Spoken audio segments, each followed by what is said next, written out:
So a few weeks back, we did a tier list ranking the different universities in the world on the basis of their CS program. Today, we're going to do the same thing, but for MBA programs around the world. There are more than 10,000 programs, MBA programs across the world at last count. Depends on which estimate you're looking at. And so you're going to need all the help when it comes to shortlisting business schools, because you're going to apply to what? 1, 3, 5, 7 maximum business schools, not more than that. So in this video, what me and my team have done is we've come up with a list of the top business schools across the world, and we are going to add them to our tier list. I'll be looking at a variety of parameters. I'll be looking at placements, I'll be looking at the cost of education, I'll be looking at the companies that hire, the curriculum, brand prestige, and a whole lot of other things as well. So if you're new to this channel, my name is Ameya. I'm a study abroad counselor, and I've helped hundreds of students get into the top ranked business schools, as well as graduate schools and undergraduate programs across the world. I also make YouTube videos that help students make the right study abroad decisions. And if you haven't done so already, please do subscribe to this channel. It will be a win-win for the both of us. So let's get started. So first up, we have the Wharton School of Management at the University of Toronto, the place where I did my MBA from. That was back in 2016. So gosh, it's been a while. Now, if I'm being completely honest, I think the Rotman School of Management has seen better days. I remember that at my time, it used to consistently be ranked within the top 30-40 business schools of the world. Today, I think it sits somewhere between the 60s to 80s, depending upon which year you're looking at. I think what's happened over time is that the Canadian economy hasn't done well, and so placements of the business school have suffered. But having said that, there are a few standout features of this program. For one thing, I think this is one of the few programs in the world that allows you to do an internship whenever you want to. So typically in a 1.5 or 2 year program, you need to do the internship between the 2 years or between the 2 9-month periods. But I think in this program, you can basically customize when you want to do it, which is great because different industries have different recruitment cycles. So they're solving for that. I think the other standout feature of this program is it has a very unique blend of data-driven decision-making, teaching you data-driven decision-making, as well as design thinking, right, or creativity. So it's really good for those people who are both poets as well as quants, right? So I think it's very good in that regard. So on the whole, I would say probably I would put it in B tier, not higher than B tier, but a very solid B tier. In fact, I would say probably in the upper echelons of the B tier. So let me go ahead and put the Rotman School of Management over there. I wish it were higher, but it isn't, not in 2025. Now the next business school that we have is the Rotterdam School of Management at Erasmus University. So this is undisputedly the number one business school, the number one MBA program in the Netherlands. I think they managed to place more than 90% of students in the first 3 months of graduation, which again is superb, it's great. But if you do some research, what you quickly figure out is that more than 50% of the class isn't getting into the bulge bracket investment banks or into the MBB consulting firms. They're actually getting into healthcare, manufacturing, those sorts of roles, which isn't bad. But generally, when people go abroad to pursue an MBA program, it's because they want to get into investment banking, venture capital, or consulting, and this school is not going to do it for you. Also, the fact that they have 90% of students placed within 3 months is superb. But they typically tend to take older candidates, people who have 6 to 7 years of work experience. So I think that high placement rate is actually more a function of the quality of the applicant rather than something that the MBA program itself is doing. And the class size is honestly pretty small, 80-90 students, not more than that, which means that it has a limited alumni network which you can leverage later on post your MBA, right? So all being said and done, I think even though it's number one in Netherlands, I don't think I can place it higher than the C tier. So let me go ahead, I've just done that, put it in the C tier. Third, we have the National University of Singapore, NUS Business School. So this business school has been in demand a lot lately. More than 50% of the applicants who approach us, they all want to apply to NUS, and I get it. All right, NUS is a very prestigious university, very prestigious both in terms of its employment as well as in terms of its academics. So it's understandable that everyone wants to apply to the business school. But I think if you're going to NUS, it's important for you to know that as a university that focuses more on courses like engineering, courses like the pure sciences, law, or even medicine, right? And the business school is kind of like an afterthought. I mean, if you just go through the electives, you will figure out that they have very limited number of electives and concentrations. They do have a few interesting things.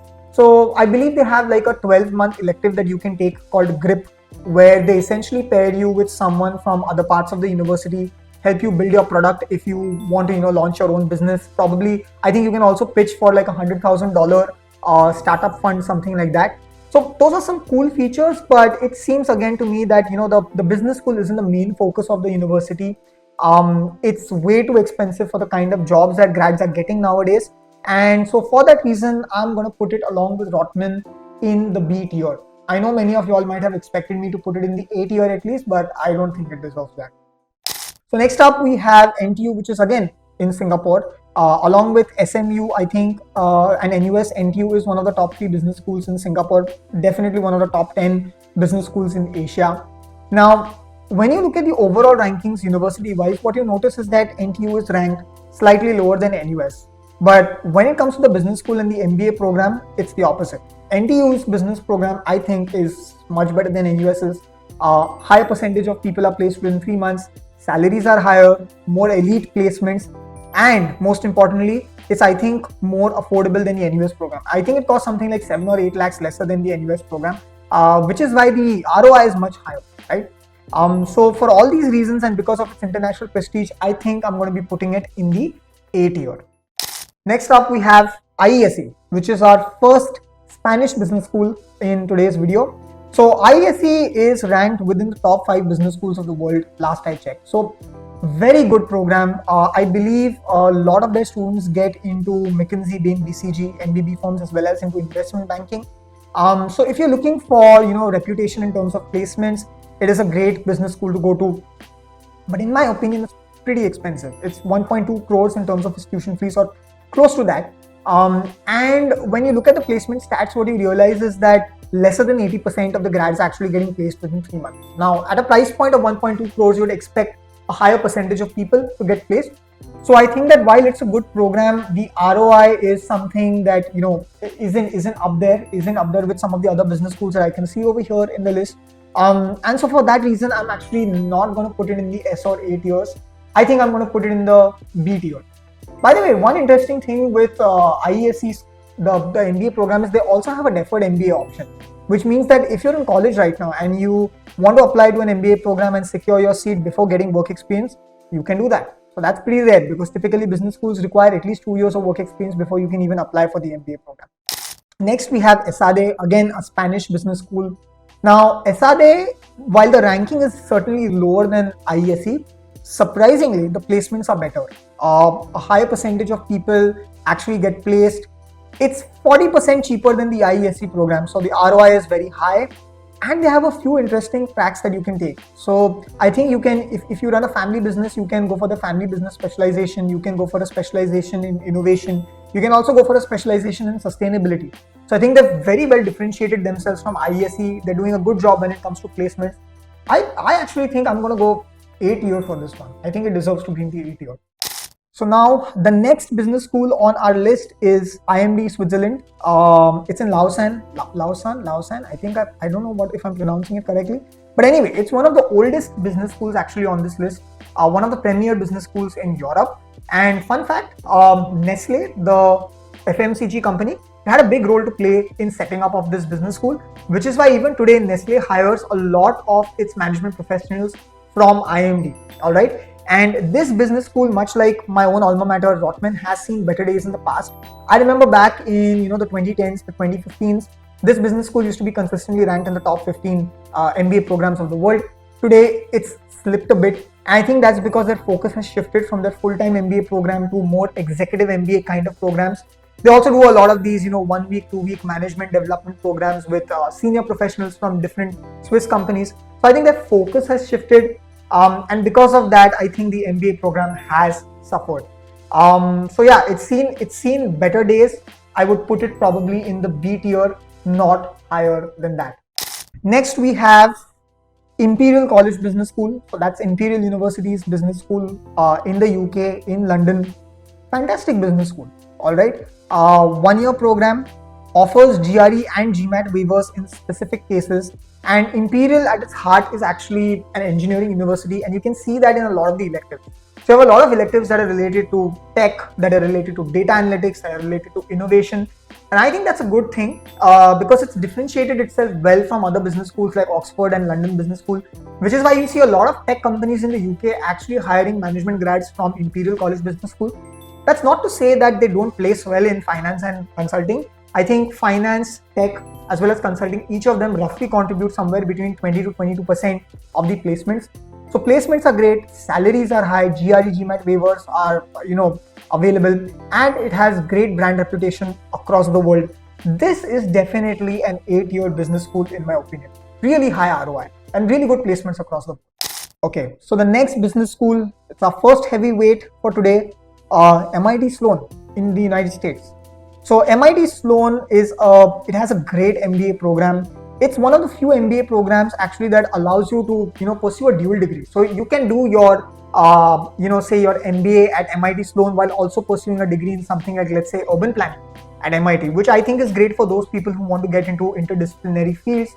Again, because it's an engineering university at its core, most of its MBA concentrations are actually STEM designated, which means that post your MBA, you can stay in the United States for 3 years instead of 1 year, which is a big draw for many of the international applicants. So I think for all these reasons, it deserves to be put either in the S or the 8-year. But I think I am going to go with the 8-year, not with the S tier, because it's very expensive, around 1.6 crores in terms of its tuition fees, and the placements are below 90%. So at that price point, you would want a business school to place almost 100% of the students, or at least above 90%. It doesn't do that, which is why I think it suffers a bit on ROI. And so I'm going to put it in the 8-year along with the other 3 business schools that we've done so far, not in the S tier. Next, we have Insead. Our main campus in France, has satellite campuses in the UAE as well as in Singapore. All 3 campuses are great, by the way, because the professors keep shuttling between these 3 campuses. I really like Insead. Alright, I am a bit biased because it is one of the few business schools that offers need-based scholarships. So most MBA programs offer merit-based scholarships, but Insead is one of the few business schools that also offers need-based scholarships, which means that they are taking active effort to make MBA teaching accessible to students from lower middle income backgrounds, which I think is fantastic. I think the other good thing about Insead is that it has 2 intakes, not just one. So it has a Jan intake as well as a September intake. And though it's in France, it's highly international. More than 90% of the students come from, outside France. So it makes just for a very good MBA experience. So top class placements. And when I say top class, I really mean that, especially in consulting. I think they place something like 188 graduates in MBB consulting firm. So that's 188 people hired in just McKinsey, Bain and BCG. It's absolutely crazy. That blows my mind. All right. So that in and of itself, along with the fact that it's making MBA education more accessible, makes me inclined to put it in the S tier. And so that's what I'm going to do. It certainly has the international reputation as well. Next, we have HEC Paris, again, a French business school. Now, where HEC is slightly different from Insead is in 2 regards. So one, HEC is less international than Insead. You'll find more French students in HEC compared to Insead. The second thing is that HEC also has a lot more electives when it comes to areas like, luxury brand management, right? So if that's your thing, you want to get into that sort of industry, I would actually pick HEC over Insead. It is one of the few business schools, I think, in this list that has rolling admissions. So most business schools will have 3 or 4 application rounds. HEC Paris has 8 application rounds throughout the year. So essentially, you can apply whenever you want to, and they will basically consider your application. It's also slightly more affordable than Insead, but the placements are not as elite, not as great. International reputation also, I don't think it's at par with Insead. Yes, it has a great reputation in France. It has an amazing reputation in Europe, but it's not going to open doors for you outside Europe, not in the same way that Insead does. And so I think I'm going to position it in the A tier, not in the S tier. Remember guys, to be in the S tier, you really do need solid world reputation. All right. So we need to be very selective about which business schools we put in the S tier.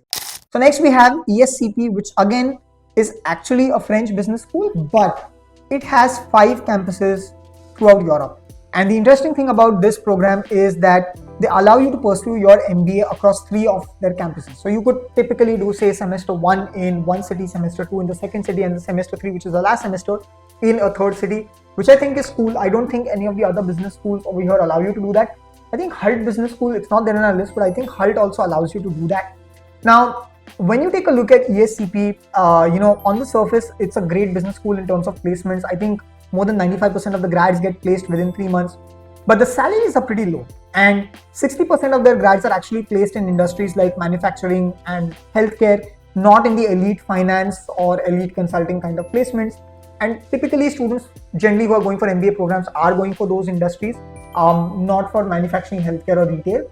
So I think all in all, I'm going to put this business school in the B tier. It has a few good differentiators, but it's not enough to be in the A tier or the S. Alright, so next we have our first and I think also our only German business school, WHU Otto Beisheim German Business School.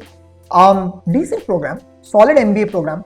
It's probably the most affordable, I think 50-55 lakhs. Out of all the international programs in today's tier list, I think this is the most affordable one in terms of tuition fees. But what worries me about this business school is the fact that it's located in Germany. So for those of you who are aware about German culture, they don't value business education a lot. Alright, so even the consulting companies in Germany are not necessarily going to recruit only from MBA programs. They would not mind recruiting students from economics backgrounds or from engineering backgrounds or from political science backgrounds as well, right? So automatically the value of an MBA program in Germany is lesser than what it is in other countries. And the other thing that I found very suspicious was that they actually don't reveal the percentage of students that are placed in the first 3 months, right? So that is a red flag. In fact, if you want to order a placement report, you can't even download it from the website. You need to fill a form and someone will get in touch with you. So these are all red flags. Not very comfortable with the business school, how they've presented themselves. And so I think I'm going to actually put it in the D tier. I don't think it's at the same level as the other business.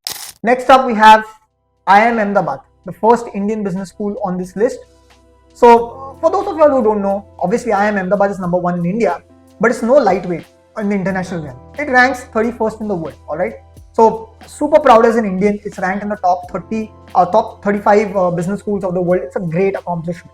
And what I really like about IIM Ahmedabad is the fact that they too, like Insead, offer need-based scholarships. So the program is pretty expensive, 35-37 lakhs, something like that. But I think they've mentioned somewhere on the website that, if your family income is lesser than 15 lakh rupees per year, they will subsidize your education, which again, I think is great. It's just really great. The only thing that worries me a bit about IIM Ahmedabad is the course load that students take. I was going through their curriculum and what I found out is that IIM Ahmedabad students actually take double the number of courses as that of any other top business school in the world, right? Which means that students are probably not going too much in depth for any one subject. It also probably means that you're going to get burnt out, all right? But again, elite placements, more than 90% of the crowd is placed. You can check out the placement report. It's available. It's vetted by, I think, some audit firm as well. So great business school to go to overall. I am putting this definitely in the A tier. Not in the S tier because again, it does not have the same global brand reputation as something like an Insead.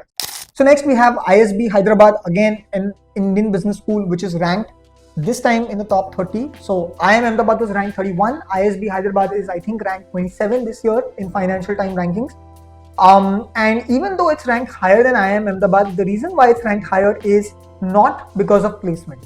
Alright, so if you dig a bit deeper into the rankings, what you notice is that it actually scores significantly higher than IIM Ahmedabad on 2 counts. One is ESG, alright, and second thing is diversity.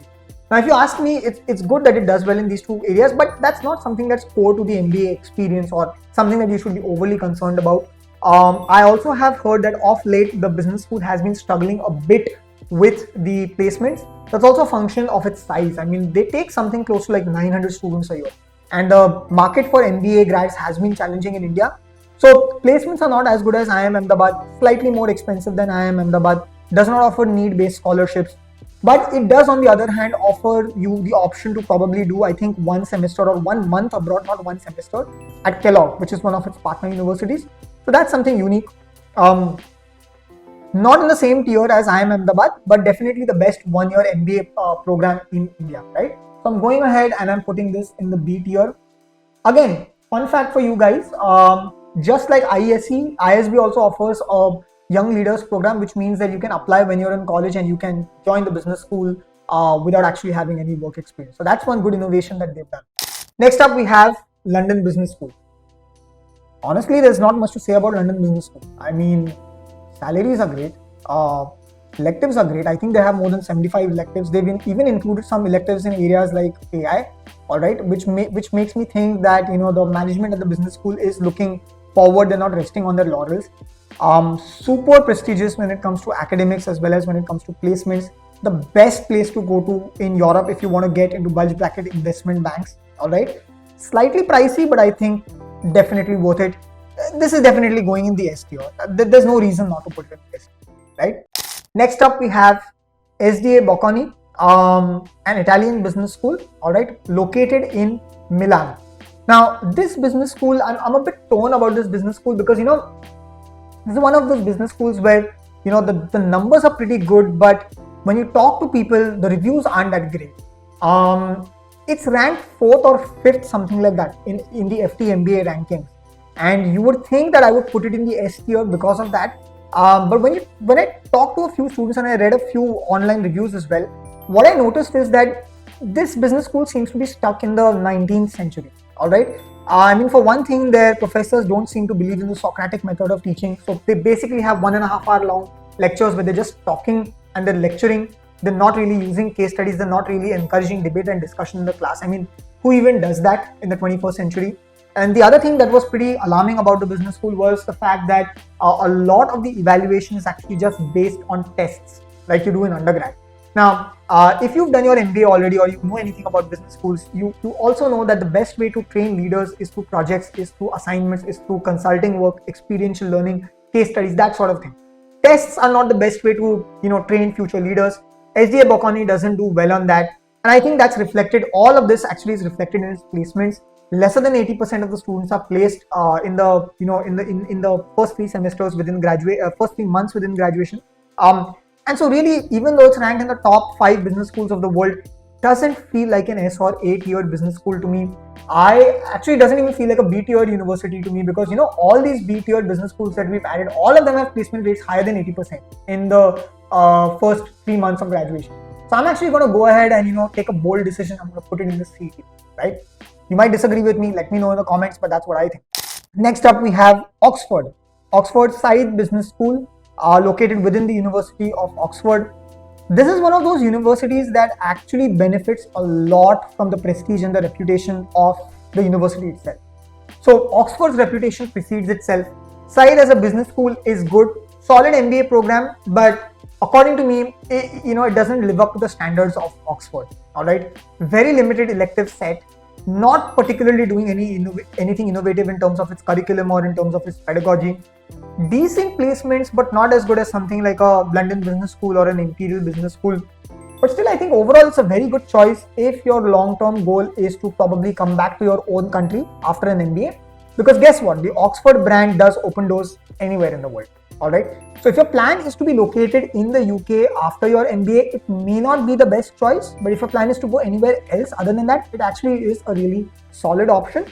So all things considered, I am actually going to put this business school in the B tier. Next up, we have Wharton, UPenn, one of the Ivy League universities in the United States, has more than 100 electives when it comes to the MBA program. So that's crazy. Have some very innovative STEM tracks in areas like analytics, in areas like AI that you can take. Very rigorous selection process, very holistic selection process. I know that the GMAT and GRE scores at Wharton have been trending upwards, but I do know of cases of students who had lower scores but did get through. Very future forward thinking curriculum, great placements. I think 95% of the classes placed within 3 months at a salary of higher than 1 crore a year. That is crazy. All right.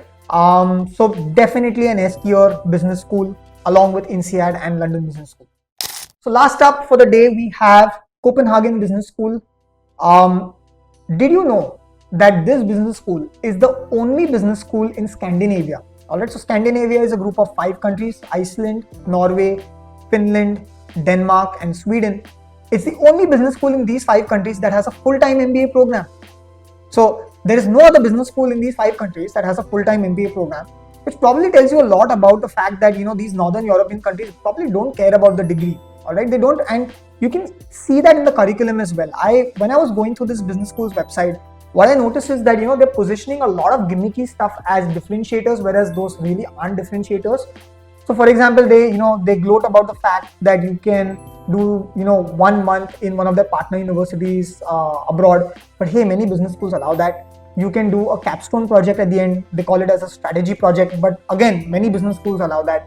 You can choose to do a few pre-MBA courses to brush up on basic accounting and statistics, but again, most business schools do that. So none of these things are actually differentiators to me, but they're positioning it as differentiators, which tells me that probably they don't care much about their MBA program. All right, they've not invested a lot in their MBA program.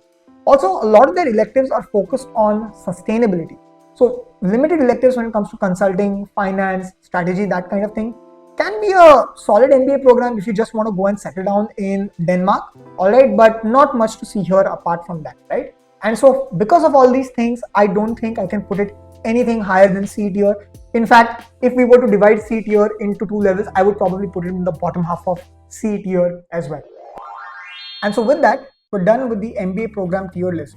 Let me know if you agree with how I've ranked these different programs or not in the comments. I do love reading your comments and reacting to them. Let me also know if you want me to do a tier list for some different program, or you want me to add different business schools and do a different MBA tier list. All right.